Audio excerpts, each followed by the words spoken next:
नमस्कार, जी न्यूज पर बिलासपुर प्रदेश भर की तमाम ताजा तरीन खबरों के साथ इस वक्त मैं हूं जागृति। खबरों को बढ़ने से पहले आइए नजर डालते हैं आज के हेडलाइंस पर।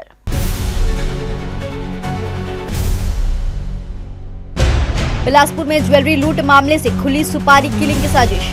पार्षद बंधु मौर्य को निशाना बनाने पहुंचे शूटर, 7 आरोपी गिरफ्तार। 24 फरवरी को पेश होगा प्रदेश बजट। वित्त मंत्री ओपी चौधरी से शिक्षा, व्यापार और विकास से बड़े फैसलों की उम्मीद। बिलासपुर के कोनी मार्ग पर सड़क बीच जन्मदिन जश्न और आतिशबाजी का वीडियो वायरल। यातायात सुरक्षा पर चिंता बढ़ी। टिफरा जोन में बैनर हटाने को लेकर भेदभाव आरोप। कांग्रेस नेताओं ने नगर निगम को ज्ञापन सौंप समान कार्रवाई की मांग। अब खबरें विस्तार से। बिलासपुर में ज्वेलरी कारोबारी से लूट और हमले के सनसनीखेज मामले में पुलिस ने अंतर्राज्यीय गिरोह का पर्दाफाश करने का दावा किया है।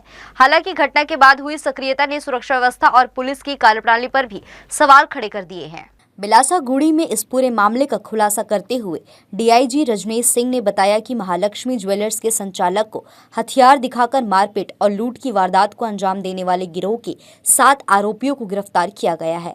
आरोपियों के पास से हथियार, नकदी और लूट किया गया सामान बरामद किया गया है। पुलिस का कहना है कि यह गिरोह कई राज्यों में सक्रिय था और पूछताछ में कई वारदातों का खुलासा हुआ है। आरोपियों ने लूट के साथ साथ हत्या की साजिश और अन्य आपराधिक योजनाओं की भी जानकारी दी है। जांच में सामने आया कि प्रॉपर्टी विवाद के चलते कारोबारी की हत्या की सुपारी तक दी गई थी और पहले भी हमला करने की कोशिश की गई थी। इसके अलावा त्योहार के समय एक ज्वेलर्स की दुकान को निशाना बनाने की योजना भी बनाई गई थी।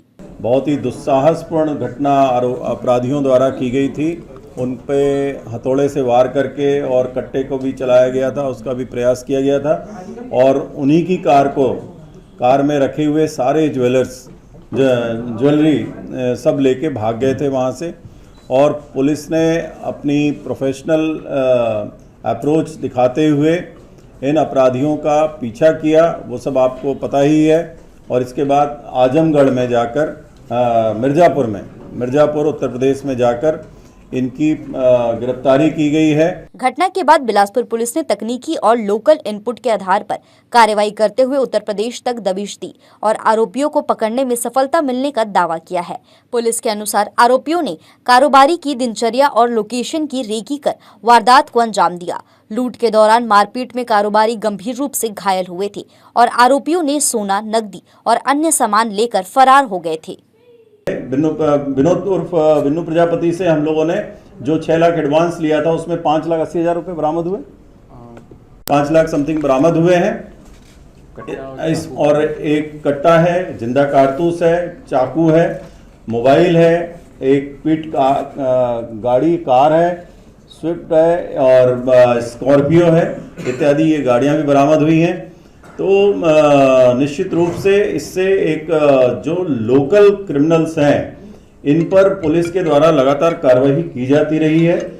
इसमें हमें देखना है कि और भी कौन से ऐसे अपराधी हैं जो कि बाहर के ऐसे अपराधियों को इस तरीके का पैसेज देते हैं और क्राइम करने में इनकी मदद करते हैं। तो ऐसे लोगों को हम लोग बहुत ही जल्द और भी इसमें कार्रवाइयाँ करेंगे। बरामदगी में नगद राशि, सोने चांदी के आभूषण, धारदार हथियार, देसी कट्टा और वारदात में इस्तेमाल वाहन शामिल बताए गए हैं। पुलिस इसे बड़ी सफलता बता रही है और गिरोह के नेटवर्क की आगे जांच जारी है। हालांकि सवाल यह भी उठ रहे हैं कि इतनी बड़ी साजिश और रेकी के बावजूद पुलिस को पहले भनक क्यों नहीं लगी। शहर में कारोबारी सुरक्षा और निगरानी व्यवस्था को लेकर स्थानीय लोगों में चिंता देखी जा रही है। जितने भी अपराधी पकड़े गए हैं जिसमें कि विनोद लांबा है और विनोद प्रजापति है और क्या नाम है उसका, राजू लांबा, राजू सोनकर, इरफान, विजय लांबा, इरफान और मोनू उर्फ राहुल उर्फ गुड़वा और नारद हो गया, ये करीम खान हो गया इत्यादि, ये सारे अपराधी हैं। शिकायत की थी क्या बंधु? हाँ, उसमें 2 चीजें हैं इम्पोर्टेंट कि बंधु मौर्य के लड़के को उसी दिन नारद श्रीवास के किसी दोस्त का, जिसका कि भी मैं अभी नाम नहीं खुलासा करूंगा, उसका भी फोन आया था कि तुम लोग बाप बेटे आप लोग यहाँ से छोड़ दो, अन्यथा आप लोगों के साथ गंभीर घटना कोई न कोई अनहोनी हो सकती है। फिलहाल पुलिस पूरे मामले को बड़ी उपलब्धि बता रही है, लेकिन सुरक्षा व्यवस्था की खामियों और अपराधियों के नेटवर्क पर पहले नियंत्रण न होने को लेकर बहस तेज हो गई है। अब देखना होगा कि आगे ऐसी वारदातों को रोकने के लिए क्या ठोस कदम उठाए जाते हैं। जी न्यूज के लिए कैमरामैन गोपाल मौर्य के साथ मोहम्मद नासिर की रिपोर्ट। रमीन डेका ने कहा कि छत्तीसगढ़ में विकास की अपार संभावनाएं मौजूद है और सरकार अंतिम व्यक्ति तक योजनाओं का लाभ पहुंचाने के लक्ष्य के साथ काम कर रही है। उन्होंने कहा कि राज्य में विभिन्न क्षेत्रों में तेजी से प्रगति हो रही है और जन कल्याणकारी योजनाओं का प्रभाव भी दिखाई दे रहा है। राज्यपाल ने महिला सशक्तिकरण को सरकार की प्राथमिकता बताते हुए कहा कि महतारी गौरव वर्ष के रूप में विशेष पहल की जा रही है। साथ ही नक्सल प्रभावित क्षेत्रों की महिलाओं को भी महतारी वंदन जैसी योजनाओं का लाभ देकर उन्हें मुख्यधारा से जोड़ने की कोशिश की जा रही है। कृषि क्षेत्र पर जोर देते हुए उन्होंने कहा कि किसानों को आधुनिक तकनीक से जोड़ने का काम हो रहा है। समर्थन मूल्य पर 25 लाख से अधिक किसानों से धान खरीदी की गई है और कृषक उन्नति योजना के तहत किसानों को आर्थिक सहायता देने की दिशा में सरकार काम कर रही है। उन्होंने केंद्र सरकार को भी किसान हितैषी बताया।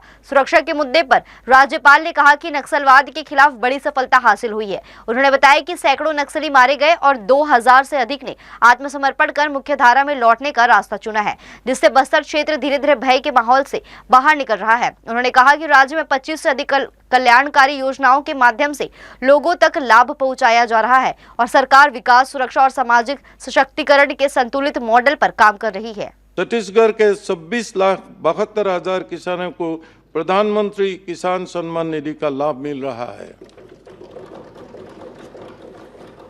मेरी सरकार के कल्याणकारी दायरे में भूमिहीन कृषक मजदूर भी शामिल है। राज्य के 5 लाख से अधिक भूमिहीन कृषि मजदूरों को दीनदयाल उपाध्याय भूमिहीन कृषि मजदूर कल्याण योजना के तहत सालाना 10,000 रुपये दिए जा रहा है। मेरी सरकार गुणवत्तापूर्ण बीज किसानों के उपलब्ध कराने के दिशा में पुख्ता काम कर रही है।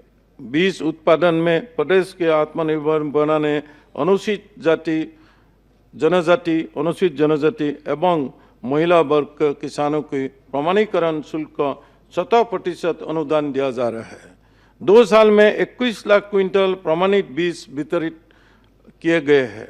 छत्तीसगढ़ विधानसभा के समिति कक्ष में सोमवार को कार्य मंत्रणा समिति की बैठक आयोजित की गई। बैठक की अध्यक्षता विधानसभा अध्यक्ष डॉक्टर रमन सिंह ने की, जिसमें आगामी कार्यवाही और सत्र संचालन से जुड़े महत्वपूर्ण विषयों पर चर्चा हुई। बैठक में मुख्यमंत्री विष्णुदेव साय सहित सदन के प्रमुख नेताओं ने भाग लिया। विधायी कार्यों को सुचारू रूप से संचालित करने और विभिन्न विषयों के लिए समय निर्धारण पर सदस्यों ने अपने सुझाव रखे। बैठक में नेता प्रतिपक्ष डॉक्टर चरणदास महंत, उप मुख्यमंत्री अरुण साव, संसदीय कार्य मंत्री केदार कश्यप तथा वित्त मंत्री ओपी चौधरी मौजूद रहे। इसके अलावा कृषि मंत्री रामविचार नेताम, विधायक धर्मलाल कौशिक, धर्मजीत सिंह और अजय चंद्राकर समेत समिति के अन्य सदस्य उपस्थित रहे। बैठक को आगामी विधानसभा कार्यवाही की रूपरेखा तय करने की दृष्टि से महत्वपूर्ण माना जा रहा है। ओपी चौधरी ने सोमवार को छत्तीसगढ़ विधानसभा के बजट सत्र के पहले दिन राज्य का आर्थिक सर्वेक्षण पेश किया। विधानसभा के 25 वर्षों और अविभाजित मध्य प्रदेश विधानसभा के इतिहास में यह पहली बार है जब आर्थिक सर्वेक्षण सत्र के पहले ही दिन प्रस्तुत किया गया। सर्वेक्षण के अनुसार वर्ष 2025-26 के लिए छत्तीसगढ़ का सकल राज्य घरेलू उत्पाद GSDP 6,31,291 करोड़ रुपए अनुमानित किया गया है। वहीं उद्योग क्षेत्र का आकार 2,70,449 करोड़ रुपए आंका गया है, जो राज्य की औद्योगिक गतिविधियों में मजबूती का संकेत देता है। रिपोर्ट में वर्ष 2024-25 की तुलना में GSDP में 11.57% वृद्धि का अनुमान जताया गया है। आर्थिक सर्वेक्षण में राज्य की वित्तीय स्थिति, विकास दर और प्रमुख क्षेत्रों की उपलब्धियों को रेखांकित करते हुए आगामी बजट की दिशा का संकेत भी दिया गया है। एक्चुअली इसमें आप देख सकते हैं संजय भाई कि ना जो हमारा कृषि क्षेत्र का उद्योग क्षेत्र कृषि का जो ग्रोथ रेट है 12.53% है ना। सेवा क्षेत्र का 13.15% है। ग्राफिकल रिप्रेजेंटेशन में भी हमने बताया है और उद्योग क्षेत्र का 10.26% है। तो ऐसी तुलना कृषि का उद्योग से या उद्योग से सेवा की तुलना करना ये उचित तुलना नहीं है। और मैं इसमें विशेष रूप से जिक्र करना चाहूँगा राष्ट्रीय औसत से। राष्ट्रीय औसत जैसे देखिए कि आप कृषि का भी राष्ट्रीय औसत से ज़्यादा है, सेवा का भी ज़्यादा है, उद्योग का भी 6.6% का राष्ट्रीय औसत वृद्धि दर है। उसकी तुलना में 10.26% हमारे छत्तीसगढ़ की ज़्यादा तेजी से वृद्धि दर है। तो इसकी एक दूसरे की तुलना करना उचित तुलना नहीं है। उस दिशा में analysis I don't think it's. प्रदेश की आर्थिक दिशा तय करने वाला आम बजट 24 फरवरी 2026 को विधानसभा में पेश किया जाएगा। वित्त मंत्री ओपी चौधरी सदन में बजट प्रस्तुत करेंगे। बजट से पहले ही प्रदेश भर में चर्चाओं का दौर तेज हो गया है और अलग अलग वर्ग अपनी अपेक्षाएं खुलकर सामने रख रहे हैं। आमजन से लेकर व्यापारी और युवा तक इस बजट को प्रदेश की तस्वीर बदलने वाला मान रहे हैं। सबसे पहले युवाओं ने शिक्षा को लेकर बड़ी मांग रखी है। उनका कहना है कि प्रदेश का भविष्य शिक्षा पर निर्भर करता है, लेकिन वर्तमान बजट में शिक्षा का हिस्सा अपेक्षाकृत कम है। युवाओं ने सरकार से मांग की है कि कुल बजट का कम से कम 8 से 10% हिस्सा शिक्षा के लिए निर्धारित किया जाए, ताकि स्कूल, कॉलेज, तकनीकी और उच्च शिक्षा संस्थानों की गुणवत्ता सुधरे और रोजगार के अवसर बढ़ सके। व्यापारिक वर्ग में जीएसटी सबसे बड़ा मुद्दा बनकर उभरा है। व्यापारियों का कहना है कि जीएसटी की जटिल प्रक्रिया, रिटर्न फाइलिंग और नियमों की पेचीदगी से कारोबार प्रभावित हो रहा है। उन्होंने सरकार से टैक्स प्रणाली को सरल बनाने और छोटे व्यापारियों को राहत देने की मांग की है, ताकि व्यापार को प्रोत्साहन मिल सके और आर्थिक गतिविधियां तेज हो। छत्तीसगढ़ सराफा एसोसिएशन के अध्यक्ष कमल सोनी ने सराफा कारोबार से जुड़े अपनी मांगे रखी है।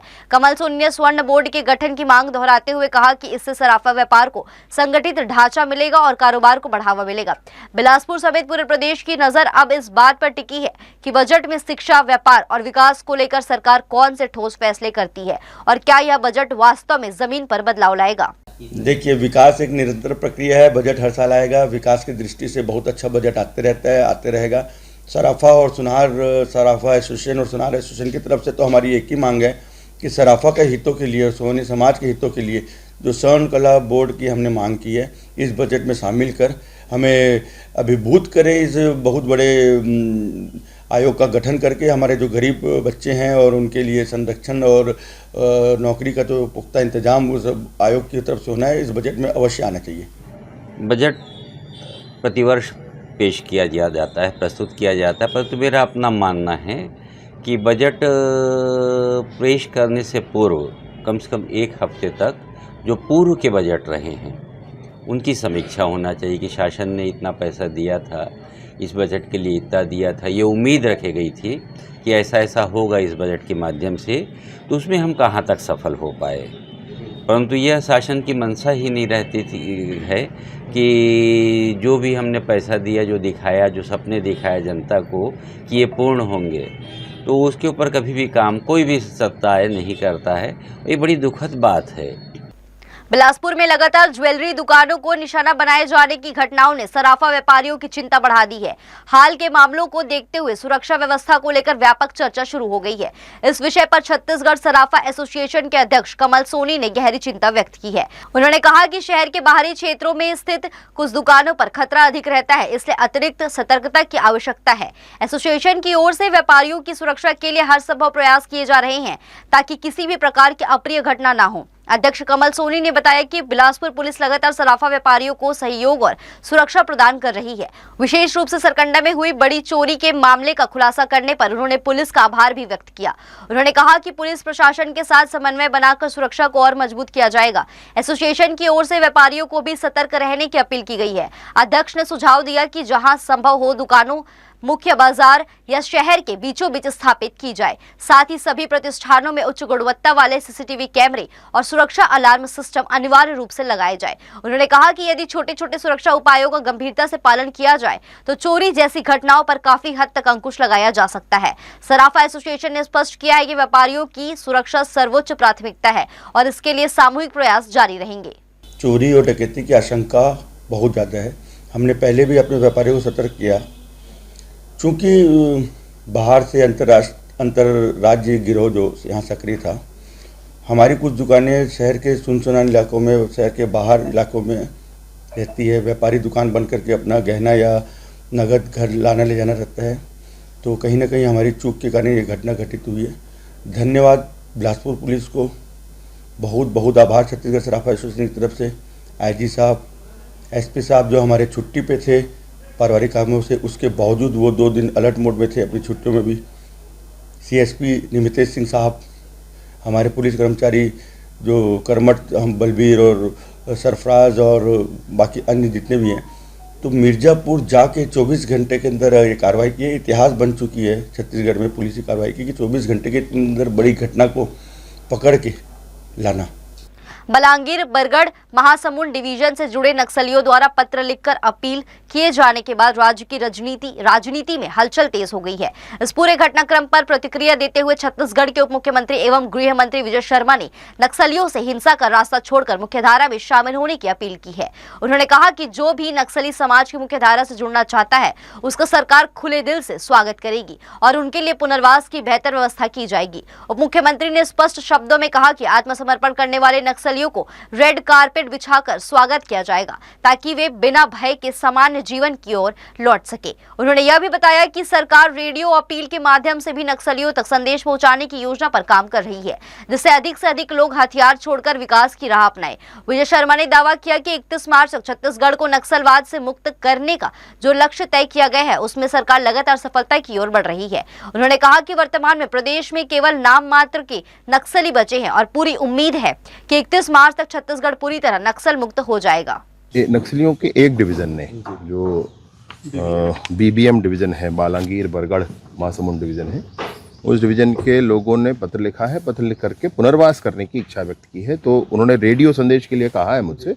आज रेडियो संदेश प्रसारित करके और उनसे किसी भी तरह संपर्क करके और उनको वापस लाने की पूरी प्रक्रिया करेंगे। रेड कारपेट बिछाकर उनको वापस लाएंगे। उनकी सुरक्षा, उनके स्वास्थ्य और उनकी सुविधा का पूरा ध्यान रखेंगे। आने वाले समय में वो भौतिकता और मानसिकता दोनों ही तरह से पुनर्वासित हो, इसके लिए कोशिश करें। शहर में अवैध निर्माण के खिलाफ नगर निगम ने सख्त रुख अपनाते हुए साइंस कॉलेज रोड पर बड़ी कार्रवाई की है।